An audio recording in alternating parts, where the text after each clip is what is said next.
with the hype of last week's episode still raging on clearly in my mind, this week's episode, the mind games of Poof, were insane. Oh my god, I hate fucking Poof. I hate him so much. I really do.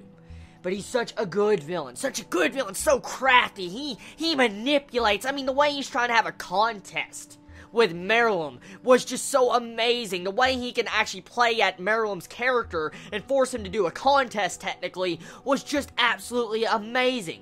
I mean, I think when Meruem first became, when we first met Meruem in the past, in the first beginning parts of the episode of the Chimera Ant arc, Meruem would have never have done a contest, ever, with Poof, ever.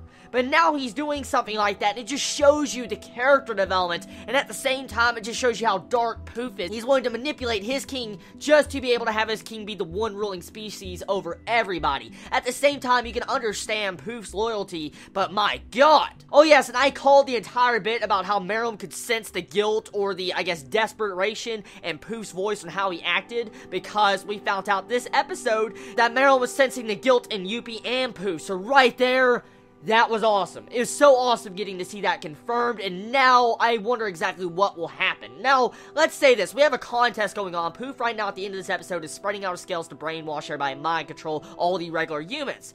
Now, is he going to take this time to go attack Komugi and kill her? And let's say if he does. Let's say if Poof actually does kill Komugi. What will happen to Meruem? I mean, seriously, think about this. Will Meruem ever be able to remember Komugi ever again, even if he never sees her face again? Let's say Poof actually accomplishes his goal and kills her. Will Meruem ever truly remember her? Because if he does, imagine what he would probably do to Poof if he realized what Poof was doing right now. I mean, we have seen Meruem do something that was just unimaginable for a villain, or even his character, when he grabbed Komugi's body like he cared. We remember what happened when Netero saw the entire section of when the king grabbed her body, her lifeless body. So, I mean, what do you think Meruem would do to Poof if he was to see, let's say, a corpse of Komugi that Poof killed? Yeah. So, really, there's a lot of tension in this episode. A lot of tension, a lot of craziness going on. I mean, desperation, clock is ticking. I mean, you have Palm running for the life. Calago is running for his life. Everybody is running because they realize the sheer out strength of Meruem. This is a dude that took down the chairman. He took down the chairman and survived a nuclear blast. Even though he had help from his royal guards, he still survived a nuclear blast. So what is these little, no offense, peasants supposed to do to an almighty king?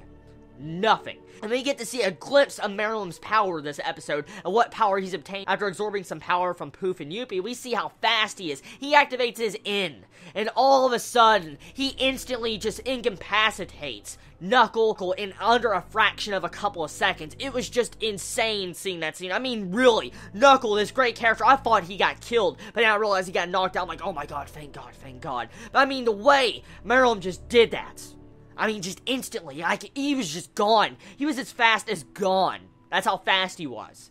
And that right there just shows you. So, I'm starting to see the actual power here. I mean, we got to see a glimpse of Gon's power last week, and how fast he was, how crazy he was, how he just completely bitch-slapped Pito and gave her a new freaking head. Well, she doesn't even have a head anymore. So right there, just, it's interesting seeing this factor of how close in power Gon was to Meruem. I mean, if their power is equal, I cannot imagine it. I just cannot imagine it. Oh my god.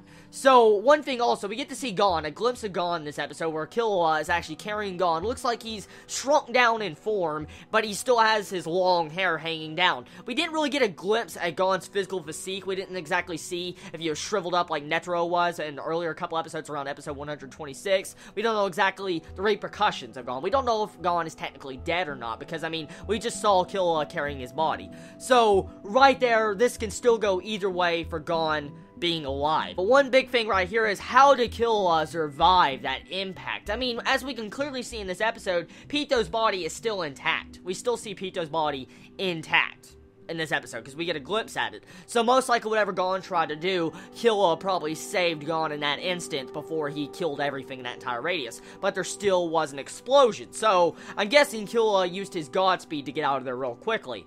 So overall, Good episode, great tension, great build-up, clock is ticking, fucking amazing, Poof in his mind games, evil villain, and you have Meron contemplating in his mind about contest at the end of this episode. So, right there, another good episode of Hunter x Hunter. So everybody, tell me your thoughts on this episode of Hunter x Hunter this week. Did you enjoy it? Did you hate it? What's your favorite moments about it? And do you feel like this tension is raising higher and higher as probably the final conclusion of the Chimera Ant arc is coming to a close? So everybody, love you so much. Please be safe. Chibi out.